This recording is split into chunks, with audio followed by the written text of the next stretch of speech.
Now, these really are shocking pictures taken in Lincolnshire this week that will send a shiver down the spine of every cyclist. A car driver passing so close they hit the bike, the wing mirror flying off into the verge. The cyclist himself was not hurt, but left angry and shaken. It is yet another example of the dangers faced by cyclists on our roads, and comes at a time when the government is looking again at whether to change the law to give them more protection. Gemma Dawson has this report.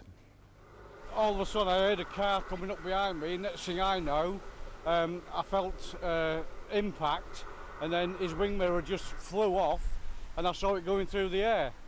I had all my high vis on, and even on my backpack I have a high vis cover on that.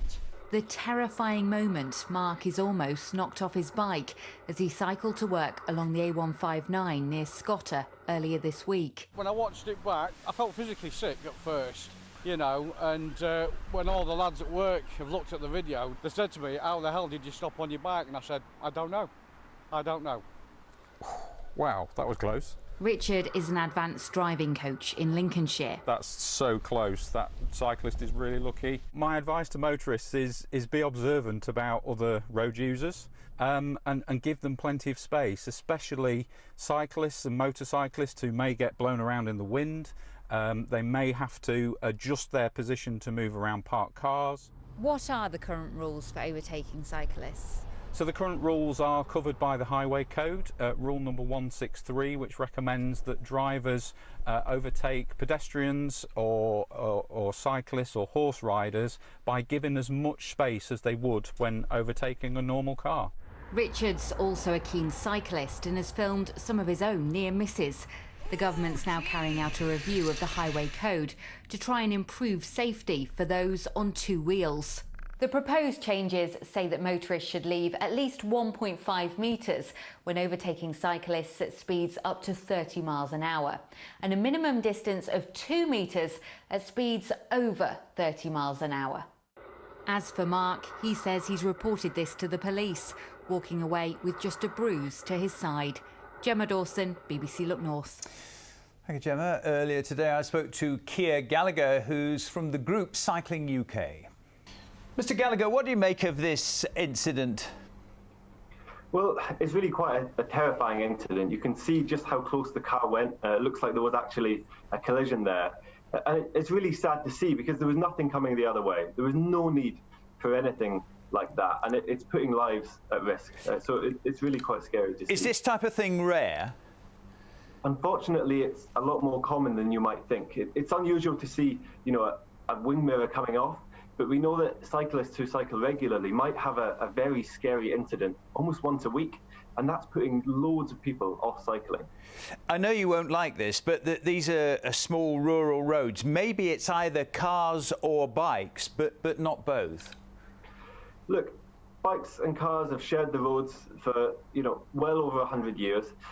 Most drivers are absolutely fine and have no problem taking their time and giving plenty of space. It's not a motorway. It's not designed for you to get from A to B as fast as possible.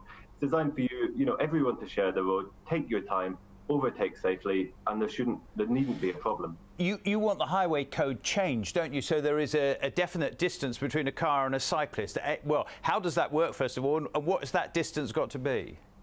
Well, at the moment, the problem is the highway code just says you should leave as much space as you do a car when overtaking a bike, but there's no guidance on how much space that is.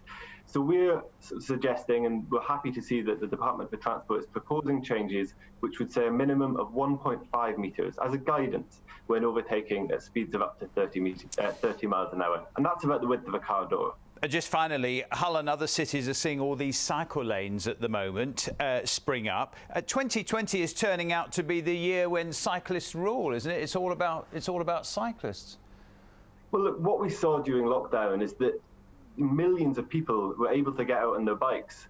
Unfortunately, at the moment, 2/3 of adults in the UK don't feel safe riding on the roads. They think it's too dangerous, but because of the quiet roads and lockdown, more people were out on their bikes. And with public transport severely limited, schools going back now, we need people to cycle. Otherwise, we're just going to have congestion, air pollution, and poor health outcomes. Mr. Gallagher, very good to talk to you. Thank you very much indeed. Thank you very much.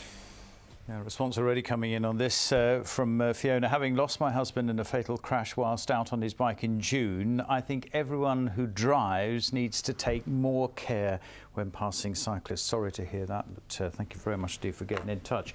And Carol says, I'm a regular cyclist. Since lockdown, I've noticed many more close passes. Government want more cycling. We need a safe cycling campaign first. Peter, do you like cyclists? As you come across as being anti-cycling? Not at all. What more can be done to protect cyclists on our road then? Here's how to get in touch. Should the law be changed? Do drivers need to leave more space? Can cyclists ever be totally safe? You can get in touch if you want to email in. Look north at bbc.co.uk if car driver or a cyclist. The text